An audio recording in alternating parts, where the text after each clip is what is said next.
ကင်းတောင်များစွာလာပါစေတနာပန်းတွေကိုအလားစင်ချင်းမြတ်တရားလူသားတိုင်းပြန်ဝေနှလုံးသားလာရမလာပါဒီမှာအနေမှာရိုးလေးရှိတယ်အဲ့ဒီရိုးကိုထောက်မယ်ပြီးတော့ရင်ဒီလဲမှာဒီနုသွားတယ်နေရိုး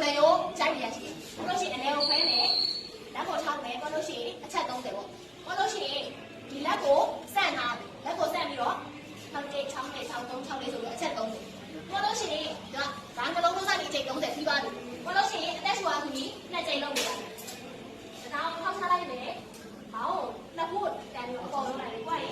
လေးကိုလုံးမယ်ထောက်ပိုက်ပြီးတော့ဒီဒါဆရာမအခံပြမှုဟုတ်တယ်နော်တကယ်တော့သားတို့သမီးတို့တကယ်လို့ကြောက်လာပြီဆိုလို့ရှိရင်သူ့ရဲ့နှစ်ထိုင်းတစ်ခုတော့ငေါအောင်ငေါပြီးတော့ဒီပုံပေးပြလိုက်တော့ဒီလိုချောက်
ရောင်းနေပါတော့ခရီးသားမယ်ဒီလုံးလေးခိုင်းမိမယ်လောကြမလို့ကျဲသွားမယ်တစ်ဖက်မိုးပါဒီဘောချက်တော့ဒါပြန်လာအခုအမိုးဒီမှာဖြုတ်လိုက်အဲ့တိုင်းပုံထားပါအားပါလေအားပါလို့ခေါ်လေအမိုးဟုတ်ပြီနော်အမိုးကိုဖြုတ်ပြီးရတယ်ခါနဲ့ခောက်သိမ်းမယ်1 2 3 ဒီ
Bye.